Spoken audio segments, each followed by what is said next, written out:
Richard Feynman was one of the most extraordinary scientists of the 20th century. As a brilliant physicist, he pioneered an entirely new area of his subject. He's discovered a new law of nature. Only very few people did that. The most numerically precise physical theory ever invented. Yet he scorned the Nobel Prize he received for this work. I've already got the prize. The prize is the pleasure of finding the thing out, the kick in the discovery. Feynman's brilliance helped shape history. As a young man, he helped to build the atom bomb, ending the Second World War. And yet, throughout his life, Feynman rejected authority and refused to conform, preferring instead to follow his passions, from bongo playing to biology, from poetry to painting, from computing to cracking safes. Feynman's fascination with the world knew no bounds. And in his dying days as a maverick investigator on the Challenger shuttle disaster, he confronted the Washington establishment to reveal the truth about what went wrong. The stuff that I got out of your seal, and I put it in ice water. Above all, Feynman's infectious enthusiasm for life captivated millions of readers and viewers. Feynman's been a showman pretty much his whole life. Any room he walked into, everyone is looking at him. He was the center of attention. Electrons behave exactly the same in this respect as photons. That is, they're both screwy, but in exactly the same way. Here, in his own words and those of the people who knew him best, this is the story of the most captivating communicator in the history of science. But you gotta stop and think about the complexity, the inconceivable nature of nature.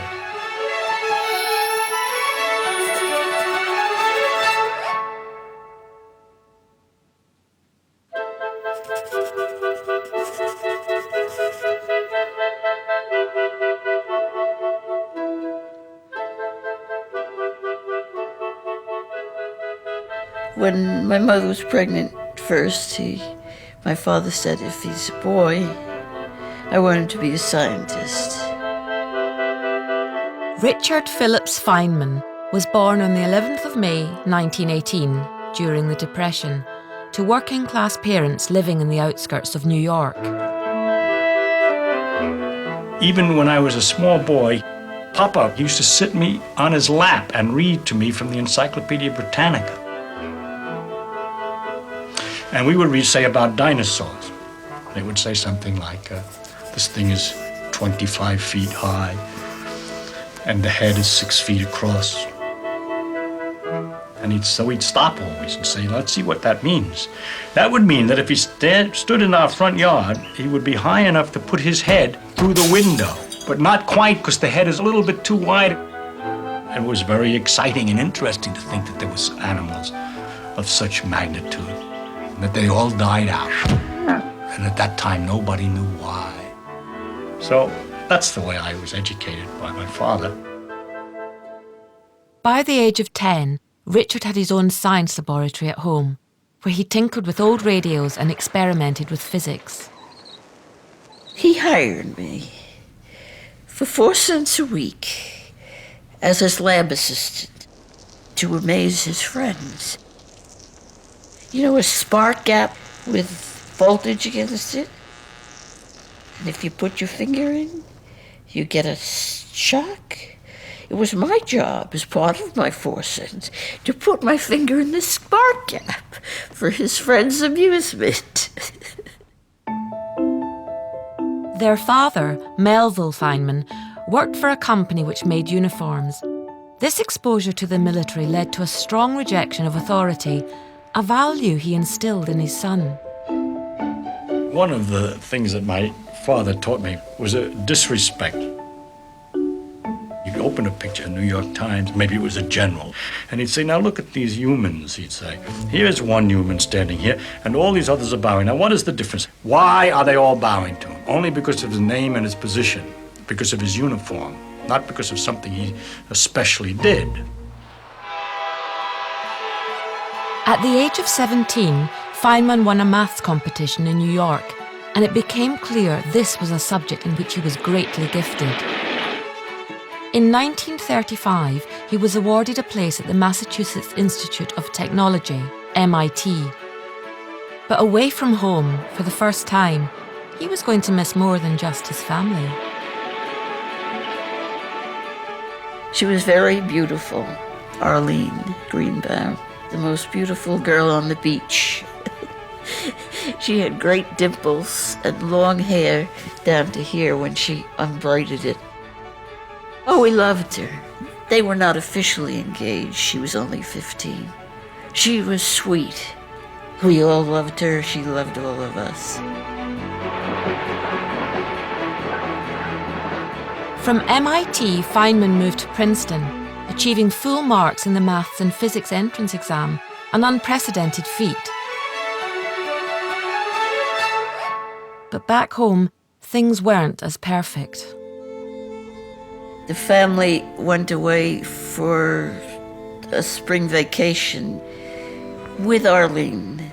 We went swimming, and my father saw this lump on Arlene's neck and said to her, "What is that?" And she didn't know, but she went to a doctor, and it was the tuberculosis. We were all heartbroken. It was before there was any medicine for it. And although she was sick and dying, he married her because he wanted to take care of her. It was very hard on my mother because she was afraid he would catch tuberculosis. But my mother wasn't given a choice. The couple braced themselves for life in the shadow of TB. But another menace was about to disrupt their time together.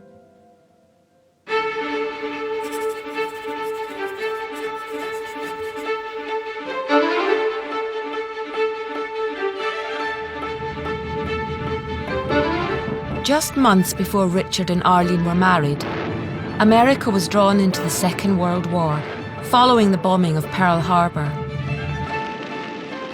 Feynman was asked if he wanted to join a top-secret project based in a government laboratory at Los Alamos in New Mexico. Code-named Manhattan, its objective was to build an atom bomb. The fear was that Germany would invent such a terrifying new weapon first and use it to win the war. There was nothing that I knew that indicated that if we could do it, they couldn't do it, and therefore it was very important to try to cooperate. Germany was the center, the intellectual center of theoretical physics. They knew the power of this, that if Germany got this first, we have to make sure that they don't rule the world. I felt I should do in order to protect civilization, if you want. Feynman became a member of the Manhattan Project at Los Alamos. Here he joined some of the world's finest physicists, pooling their combined brain power to try to create the bomb. Oppenheimer was in charge of the scientific or engineering side, and he was quite a heavyweight. Fermi, Niels Bohr, the big names of extremely high level. Despite being surrounded by extraordinary physicists, the challenge of developing an atom bomb so quickly was an enormous undertaking. One fundamental problem was the sheer volume of calculations required. Without computers, it had to be done manually, slowing progress enormously. That was until Feynman arrived. He found a way to get calculations going in parallel, still manually, still each person doing one operation at a time, but working in parallel and then having the parts of the calculation come back together later, so that 3 problems in 9 months got turned around to 9 big problems done in 3 months. I put on the blackboard a challenge. Can we do it? To the boys. They all start to go, yes, we'll work double shift, we'll work overtime, we'll try it. As a result, we did problems nearly 10 times as fast. He somehow got this team of human computers to work at an inhuman pace and got things to roll. And that was when his scientific seniors, the big shots of science at that time, first became aware of this fellow. Despite being a key member of the most secret government project of the war, Feynman's streak of maverick mischief was never far away. So I used to pick the locks all the time and point out that it was very easy to do. And every time we had a meeting of everybody together, I'd get up and I'd say that we have important secrets and we shouldn't keep them in such things. We need better locks. Between safe cracking and doing physics calculations, the pace of life at Los Alamos was relentless. But for Feynman, it was a welcome distraction. In a sanatorium nearby, his wife Arlene was confined to her bed, slowly dying of her disease. At that time, dry climates were believed to be good for tuberculosis. So although he was at high altitude, she was at a lower altitude in a hospital. I remember the day she died. She was 25. He was 27. He was brokenhearted.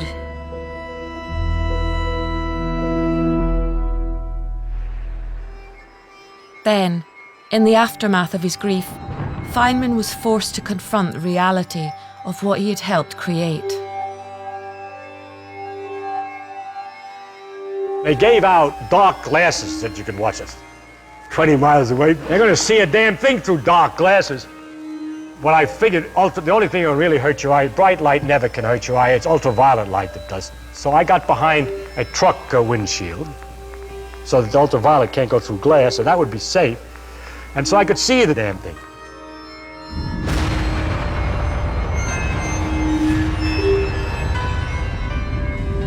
I'm about the only guy in the world who actually looked at the damn thing in the first Trinity test.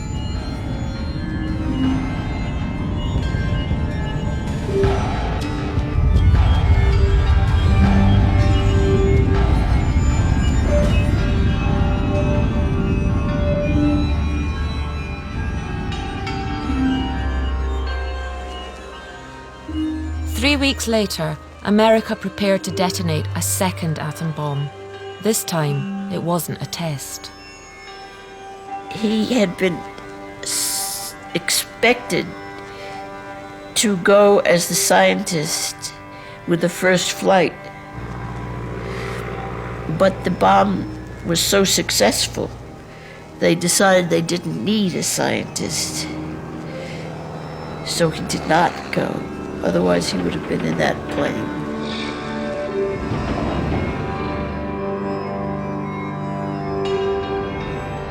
The bomb exploded above the Japanese city of Hiroshima on the 6th of August 1945. It killed more than 80,000 people. 3 days later, a second bomb was detonated at Nagasaki. It was a very considerable elation and excitement, and there was kind of parties and people got drunk, and it would make a tremendously interesting contrast of what was going on in Los Alamos at the same time as what was going on in Hiroshima. Feynman was deeply disturbed by the knowledge he had contributed to the deaths of so many. He had had this great triumph on the technical level at Los Alamos, and then, of course, a terrible letdown afterwards, having run this tremendous race, and then at the end of it concluded that it wasn't, in fact, worthwhile. In the months after this double trauma, first losing his wife, then realizing the destruction he'd helped unleash, Feynman was thrown into darkness. Maybe from just the bomb itself, and maybe for some other psychological reasons, I had just lost my wife.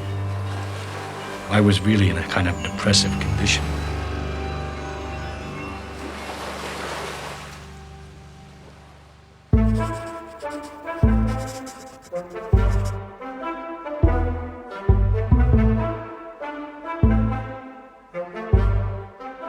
In the autumn of 1945, Feynman was invited to become a professor in the physics department at Cornell University. But he was still shaken by the events of the summer. They expected me to be wonderful to offer me a job like this, and I wasn't wonderful. I thought to myself, I haven't done anything important. Well, I'm never going to do anything important. But I used to enjoy physics and mathematical things, and because I used to play with it. It was never very important, but I used to do things for the fun of it. So I decided I'm going to do things only for the fun of it. While Feynman was rediscovering the fun in physics, science was in crisis. For many years, new discoveries about how atoms behave had been throwing physics into turmoil. Old assumptions about the world were being proved wrong. This new problematic area of physics was christened quantum mechanics. Quantum mechanics, in a lot of ways, was the most profound psychological shock that physicists have ever had in all of history. Newton was not right. You can know everything there is to know about the world, and yet you cannot predict with perfect accuracy what will happen next. Quantum mechanics had revealed the problems of accurately predicting how atoms and their electromagnetic forces would behave.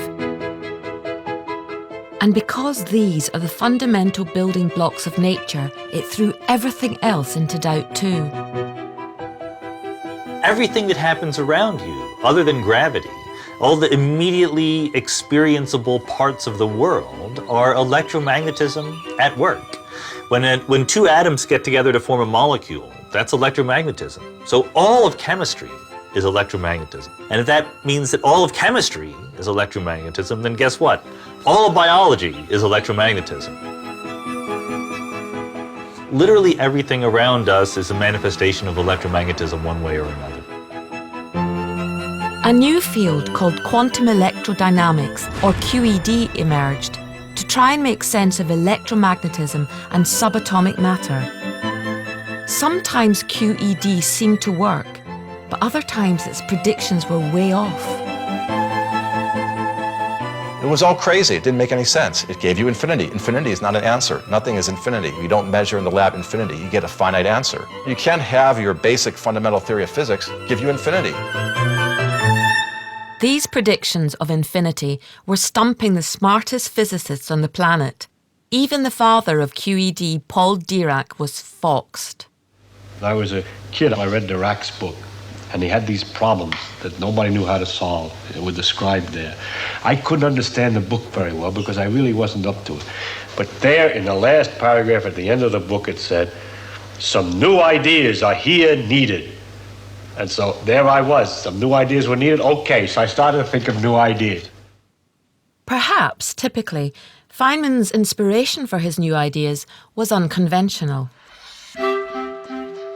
When I was eating lunch, some kid threw up a plate in the cafeteria, which has a blue medallion on the plate, the Cornell sign in the cafeteria.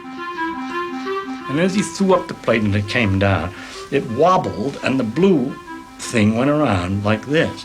And I wondered what the relation was between the two. See, I was just playing, no importance at all.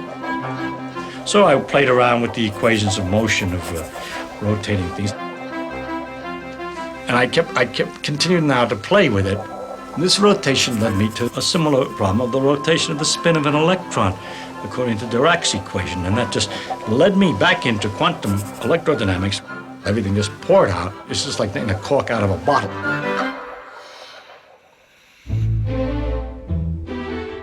Inspired by the spinning plate, Feynman realised that the fact the equations resulted in infinity didn't mean they were wrong. The problem just needed to be looked at from a new perspective.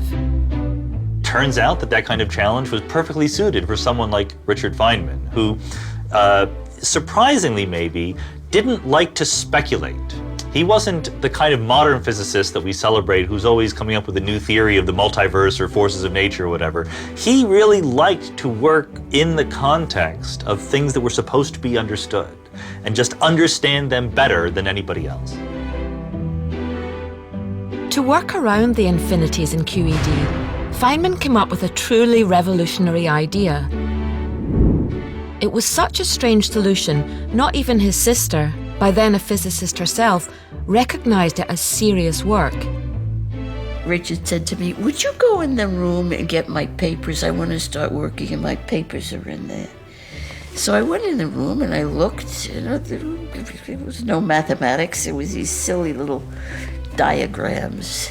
And I came out and said, Richard, I can't find your papers. It's just these kind of silly diagrams. He says, that is my work.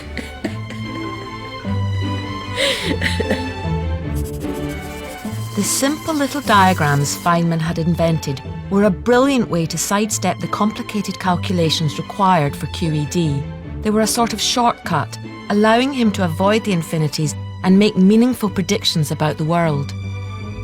He saw that there was actually a sort of pictorial way of thinking about these pictures, these equations. You could associate a little cartoon, a little Feynman diagram, as we now call them, to every one of these terms in the equation.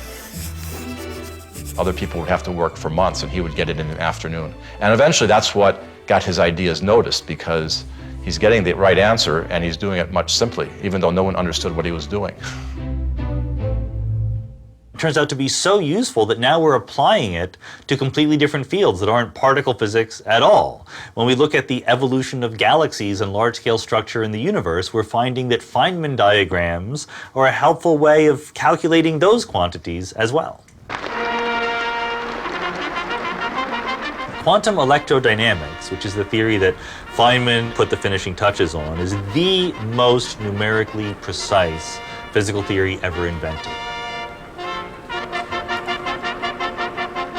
In recognition of this work, in 1965, Feynman was awarded a Nobel Prize for Physics.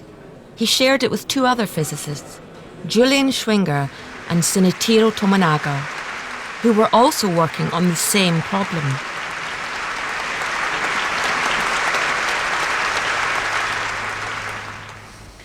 Was it worth a Nobel Prize? I don't know anything about the Nobel Prize. I don't understand what it's all about or what's worth what.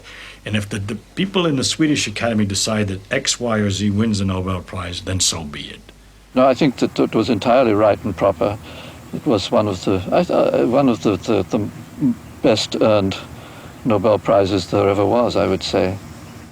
I don't see that it makes any point that someone in the Swedish Academy decides that this work is noble enough to receive a prize. I've already got the prize. The prize is the pleasure of finding the thing out, the kick in the discovery, the observation other people use it. Those are the real things. The honors are unreal to me. I don't believe in honors. It bothers me. Honors bothers me. Honors as epaulets. Honors as uniforms. My papa brought me up this way. I can't stand it. It hurts me.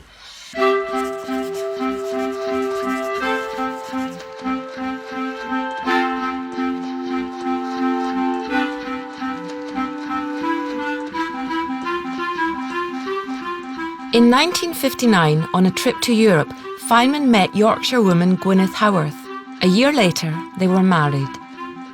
Back in California, now professor of physics at Caltech, Richard and Gwyneth started a family. I got a kick when I was a boy of my father telling me things, so I tried to tell my son things that were interesting about the world. He was an excellent father, always up to explain things or do things, and we would go on walks after dinner, my father and I, and talk about things, and it was, it was wonderful and delightful.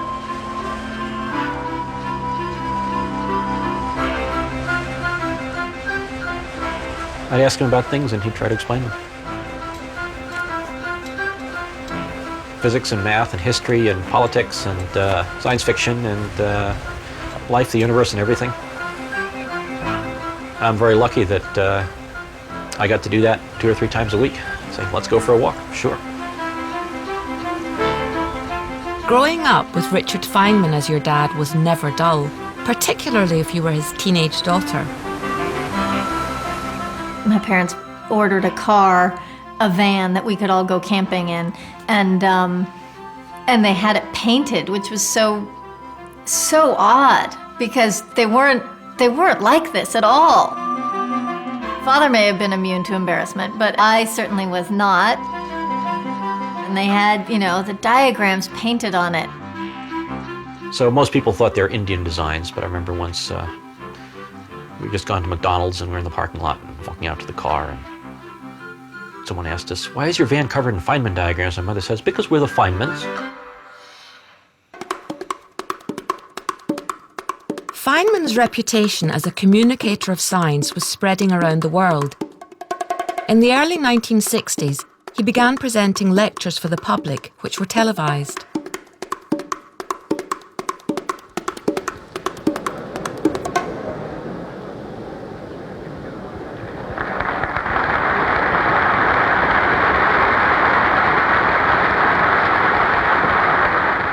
I'm going to discuss how we would look for a new law. In general, we look for a new law by the following process. First, we guess it. Then we well, don't laugh, that's really true. Then we compute the consequences of the guess. If it disagrees with experiment, it's wrong. And that simple statement is the key to science. It doesn't make a difference how beautiful your guess is. It doesn't make a difference how smart you are who made the guess or what his name is. If it disagrees with experiment, it's wrong. That's all there is to it. Caltech invited him to rewrite the physics curriculum for undergraduates. His new course, spanning the entire history of physics, became known as the Feynman Lectures. All these lectures had a certain amount of excitement and an element of what you might call solid showbiz demonstration. I'm sure you're all familiar with the joke about the fact that the average family in the United States seems to have 2.5 children. It doesn't mean that there's a half a child in any family whatever. The children come in lumps. He was very visual, he told jokes, he had a unique way of explaining things. Sometimes that was a slight problem because he was so engaging that you would walk out of a lecture thinking, well, that all made complete sense. But of course, 5 minutes later, you couldn't really remember all the connections. You know, you were just swept along by Feynman's personality, by his humor, by his analogies. Graduate students started idolizing him. But certainly by the 60s, he was, and his course here at Caltech was very famous. Outside science, Feynman's interests were also flourishing. He'd become an accomplished bongo player, and he developed a love of painting and drawing, based on a close friendship with renowned Californian artist, Jariah Zorthian.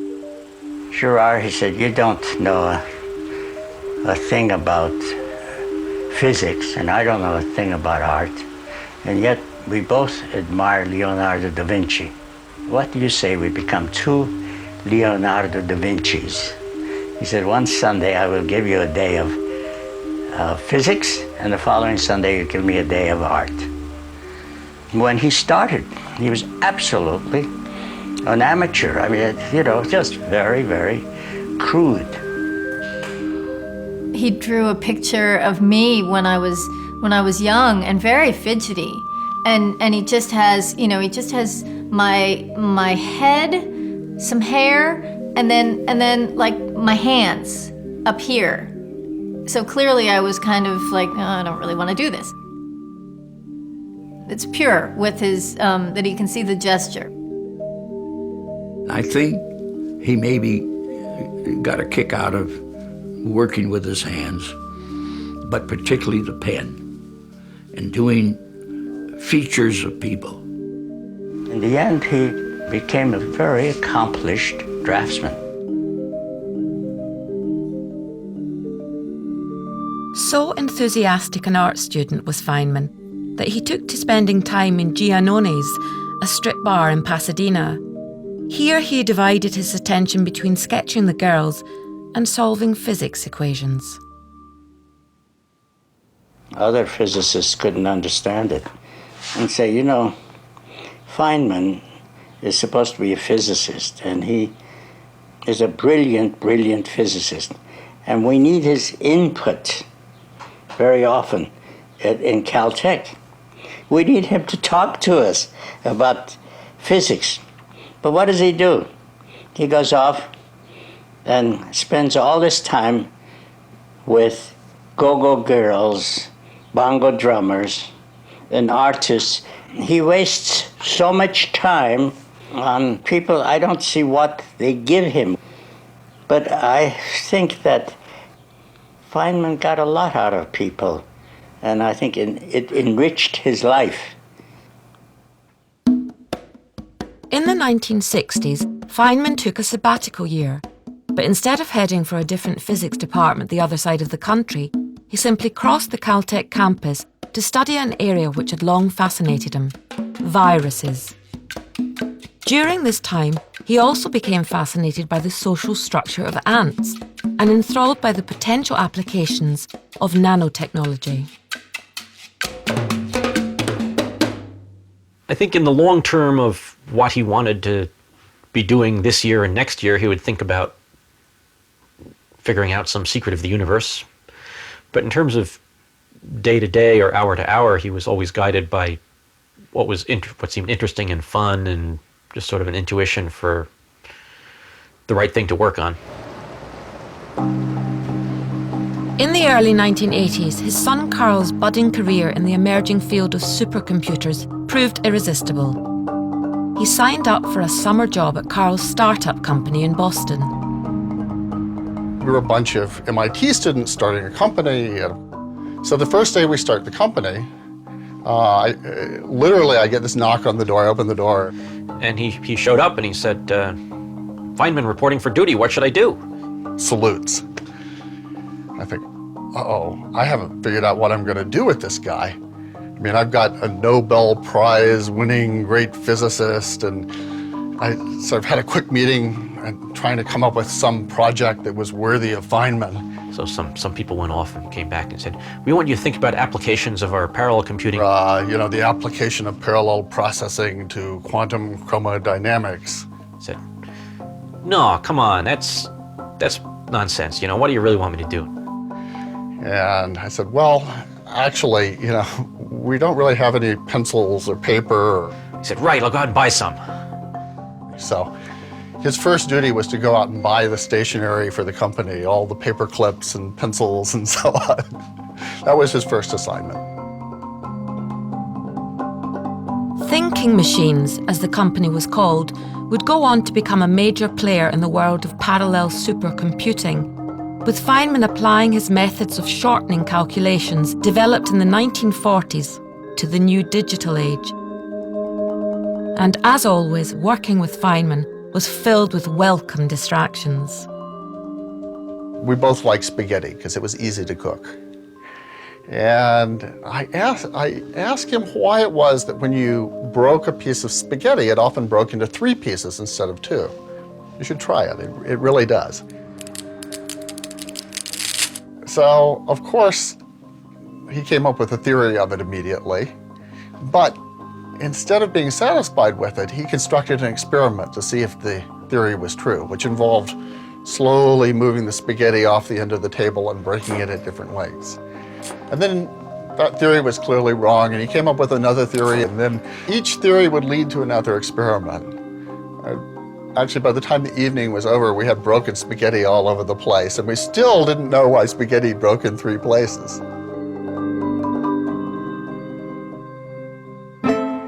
This playful curiosity, coupled with the anti-authoritarian values instilled by his father, frequently led Feynman down a mischievous path. He's just so funny and irreverent, and you have to kind of look at that picture a few minutes and think, oh my gosh, he's really, making nice little horns. Important people, oh yes, I think now would be a great time. He didn't need the external validation of having everybody respecting him all the time, because he respected himself. He knew he was an extraordinary person. And if he came off as kind of a doofus to some guy that he doesn't know, it's okay, because he knows inside that he's a man of substance. In 1984, Feynman collaborated with his friend Ralph Layton on a humorous book of anecdotes from his life. I opened the safes which contain behind it the entire secret of the atomic bomb. It was kind of accidental how the books caught on. The publisher released the first one, Surely You're Joking, Mr. Feynman, in January of 1985. And the edition was like, I don't know, 2,000 copies or some low number. And in January, and I was thinking, January? The whole holiday season is over. Who's gonna buy a book in January? But people did buy it. And Surely You're Joking, Mr. Feynman quickly became a bestseller. It remains to this day one of the biggest selling science books of all time. I do remember coming down one evening and seeing him just, giggling and clearly enjoying the book that he was reading. And I sort of looked, what are you reading? And he held up the book so I could see that it was his own, Surely You're Joking. And he said, such a character. Freely admitting that, yes, he was laughing at his own history. The book vividly captured Feynman's worldview, the sense of curiosity and fun guiding him through life. It was an approach he communicated to an even bigger audience through a series of BBC documentaries broadcast around the world.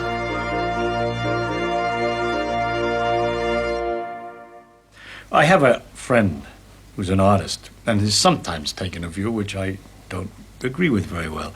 He'll hold up a flower and say, look how beautiful it is. And I'll agree. And he says, you see, as I as an artist can see how beautiful this is, but you as a scientist, take this all apart and it becomes a dull thing. And I think that he's kind of nutty.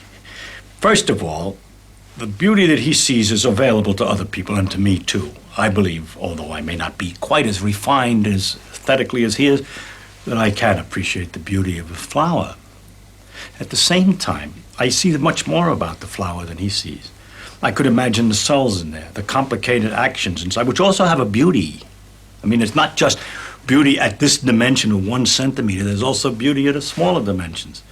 The inner structure, also the processes, the fact that the colors and the flower evolved in order to attract insects to pollinate it is interesting. It means that insects can see the color. It adds a question. Does this aesthetic sense also exist in the lower forms? Why is it aesthetic? All kinds of interesting questions which the science knowledge only adds to the excitement, the mystery, and the awe of a flower. It only adds. I don't understand how it subtracts. Most people have a few stories, don't they? You and I might have like 3 or 4 stories to tell. And some people have, 10 or whatever. And Feynman had, I don't know, hundreds. Feynman was so mesmerizing. I think Chris Sykes in his documentaries captured Feynman how he was. He takes enormous pleasure in finding out about things and exploring life and everything it has to offer. But more than that, he takes tremendous pleasure in telling you about it.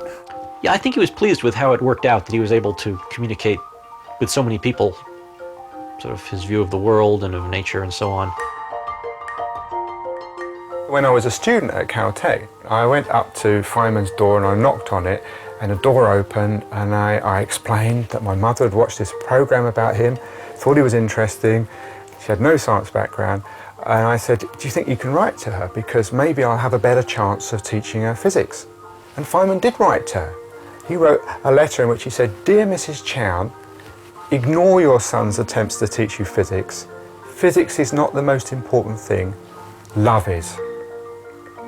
So, I mean, it kind of backfired. I got the greatest living physicist at the time telling my mother that physics was not important, that love was the important thing.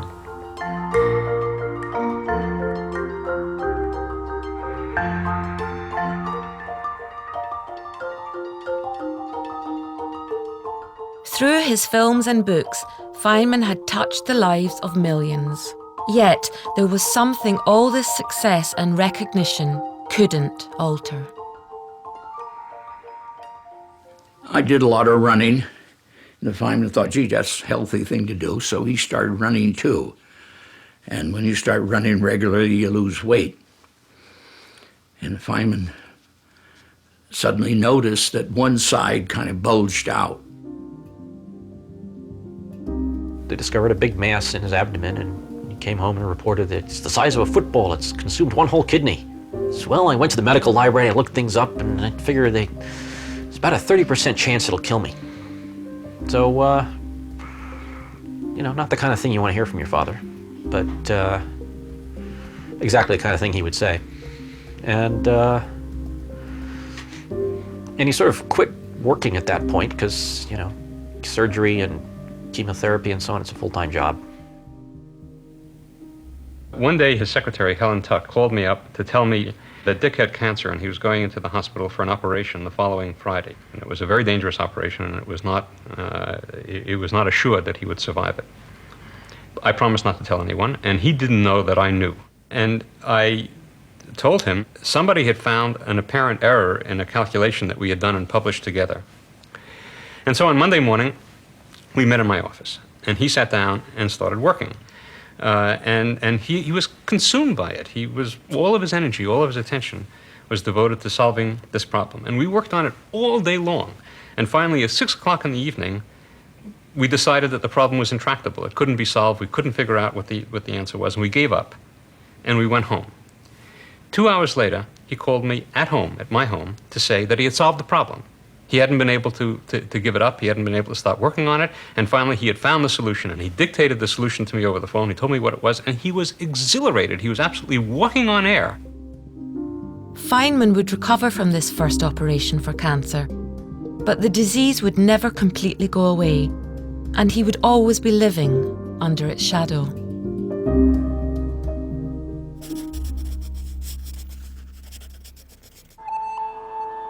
We have main engine start, 4, 3, 2, 1, and liftoff.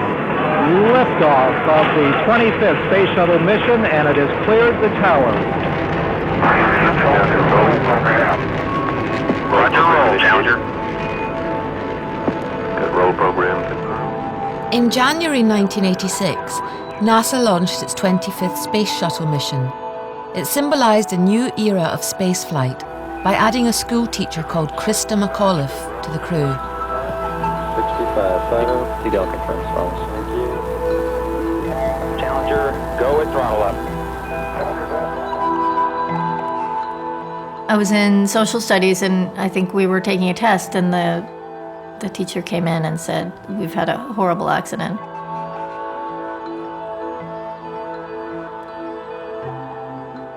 Flight controllers here looking very carefully at the situation. We have no downlink. And then coming home, and my parents had already seen it, and which was unusual because they didn't really watch TV. Watch your data carefully.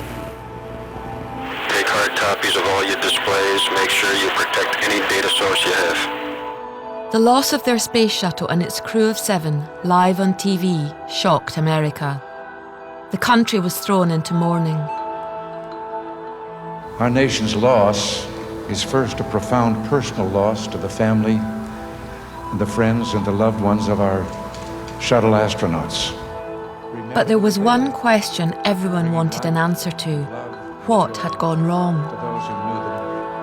A presidential commission was hastily put together to find out, but it was comprised largely of space industry insiders with close ties to NASA. Someone independent with unimpeachable scientific credentials was needed. I have a policy practically of never going near Washington. And I called up various friends of mine who were connected to the space program one way or the other and tried to ask them if they didn't see whether I should go or somebody else could do it just as well. His friends said, "Dick, you gotta go, because you're the only guy who can cut through the bullshit." He asked me what I thought he should do, so I just asked him, "Well, do you think it's an important problem?" He said, "Yes, he did." I said, "Do you think you can make a difference?" And he said, after a while, I said, "Well, yeah, probably can." I didn't say another word. And after a few minutes hesitation, he said, "To hell with you, Hibbs," and hung up. Feynman broke his policy, and within days of the accident, he had joined the inquiry in Washington. The investigation was led by William Rogers, an ex-Secretary of State and the ultimate Washington insider.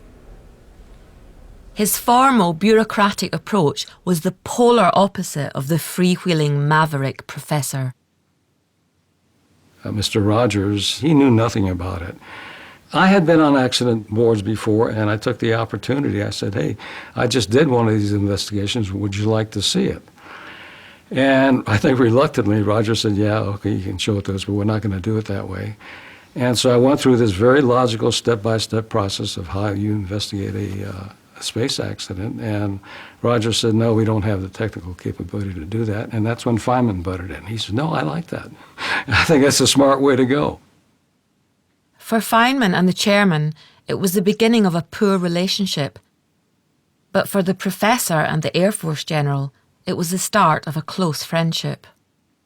And he just was the smartest guy in the world. And he had a reputation for integrity. You know, he's the most honest guy in the world. He didn't accept something unless he really could prove it. The two men began touring the US, visiting NASA sites where the shuttle was made, questioning the engineers and managers. In the process of speaking to the engineers, you realize, wow, some of them won't talk to me right now because the managers are in the room, you know. It wasn't simply a technical puzzle.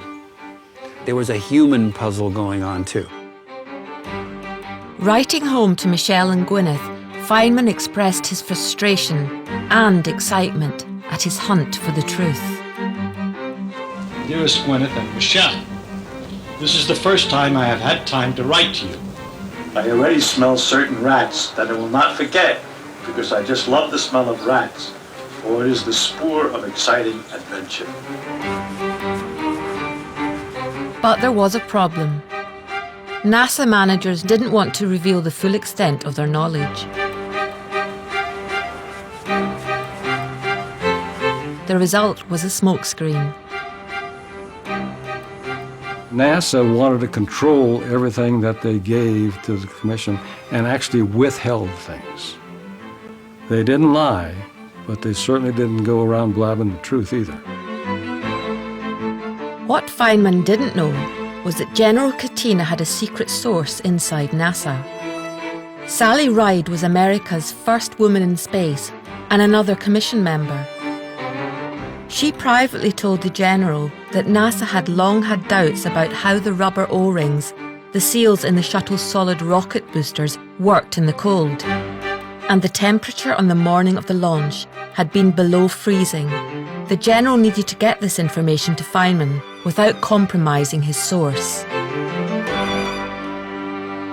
The chance came after supper one evening at Kutina's house.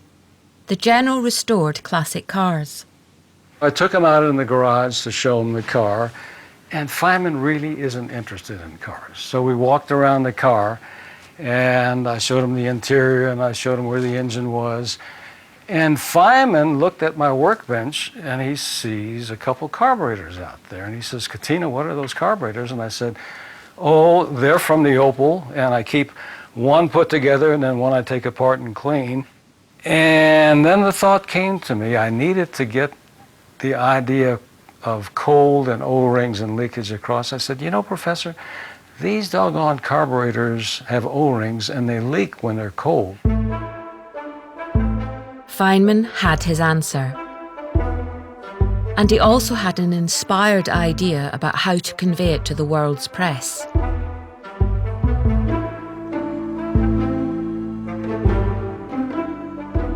And the various things that you told me about the need for resilience and the lack of resilience. When the commission next met, he began questioning senior engineers about the effect of cold on the O-rings on the morning of the launch. Their replies were evasive, denying that temperature could have had an effect. Before the event, from information that was available and understanding that was available, was it fully appreciated everywhere that this seal would become unsatisfactory at some temperature, and was there some sort of a suggestion of a temperature at which The SRB, I guess you call it, Yes, sir. shouldn't be run. It was the judgment that under the conditions that we would see on launch day, given the configuration that we were in, that the seal would function at that temperature. That was the final judgment. It was Feynman's chance. He decided to use the power of a classic science demonstration.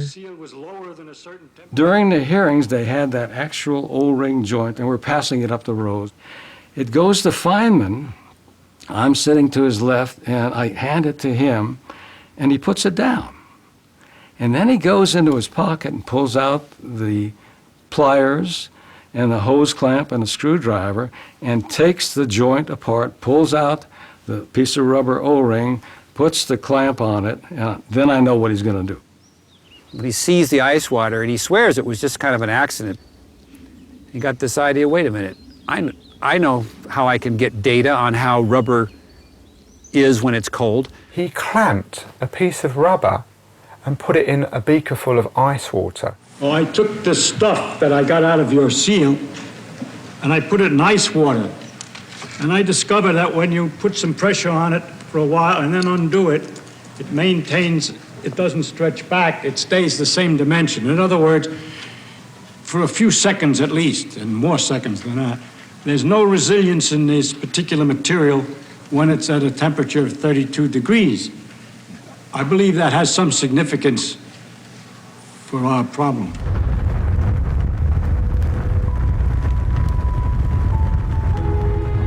The O-rings, which were supposed to create a seal around the solid boosters, had got so cold they'd lost their ability to flex and to fill the gap between the boosters.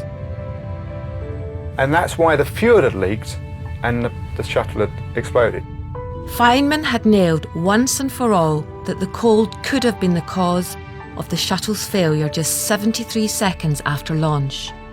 It really was a turning point in the investigation. It couldn't be ignored. In the summer of 1986, the Commission's report was submitted. In its appendix, Feynman added a stark reminder about the limits of science. His last recommendation, I think, was really summed it up in one simple paragraph. For a successful technology, reality must take precedence over public relations, for nature cannot be fooled.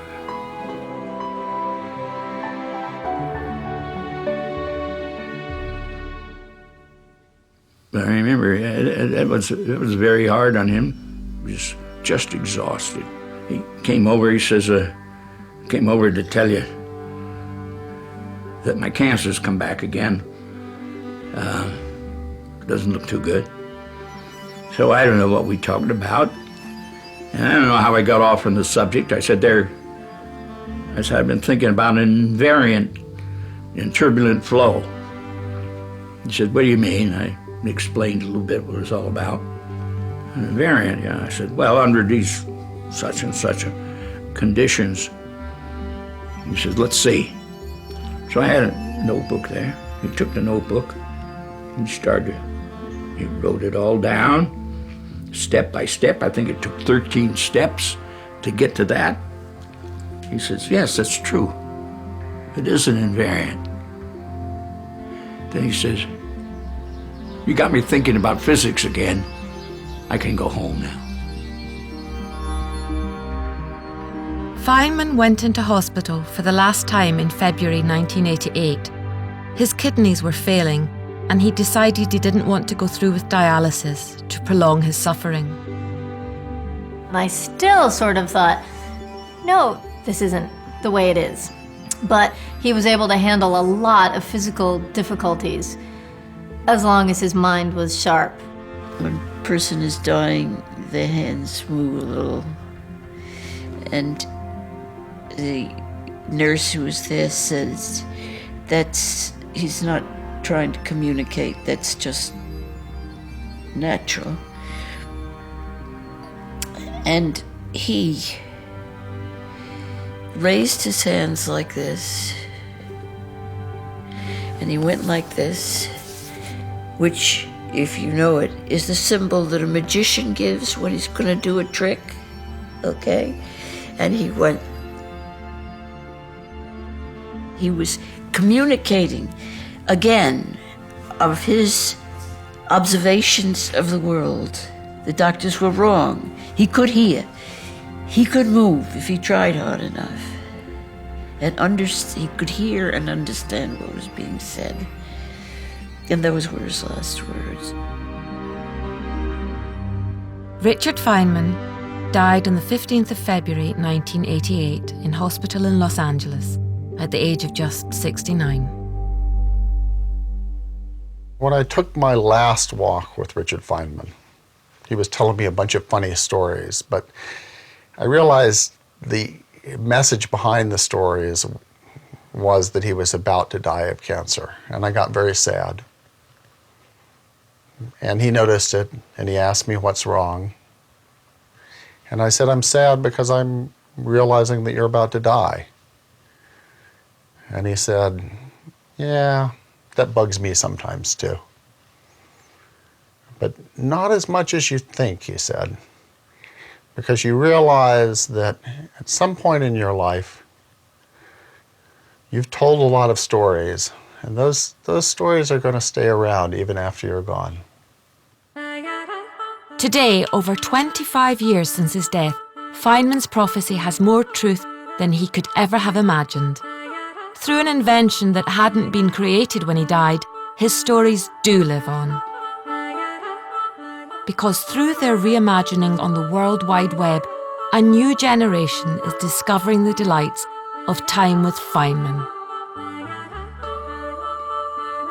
It's fantastic to just be able to Google Feynman, Richard Feynman, you know, any kind of variation, and there it is. You know, you have a lot of stuff out there. I see my father referenced in popular culture a lot more now than when he was alive. I have a friend who's an artist, and he's sometimes taken a view which I don't agree with very well. He'll hold up a flower and say, look how beautiful it is, and I'll agree. And he says, you see, as I as an artist can see how beautiful this is, but you as a scientist take this all apart and it becomes a dull thing. And I think that he's kind of nutty. You wonder what Feynman would have made of the internet. And I think he would really, really like the idea that he's spread all over the world in clips, short and long, on the internet for maybe all time. I think he'd like that. You know, then you just touch it like this. A poet, I think it is. And you bring his voice right back, you know. The whole universe is in a glass of wine. I don't know. I don't think we'll ever know in what sense he meant that. For the poets don't write to be understood. I know what I'll remember him for being a good brother and a good person. He wasn't just the scientist, he wasn't just the artist, he wasn't just the educator. He was physics with a human face. You know, he showed that in order to be a top-ranked physicist, you can still be a human being. So I think that's a very important legacy to people who want to do science. You know, it's a human endeavor, and he showed that.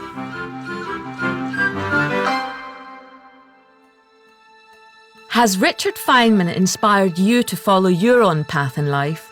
Join the Open University to explore your options and find out more about how he revolutionised the face of physics.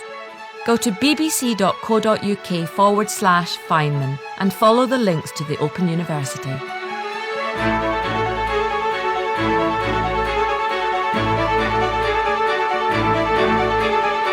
Mock the Week looks back at Royals next on BBC Two, then a culture show special on the Smiths at 11.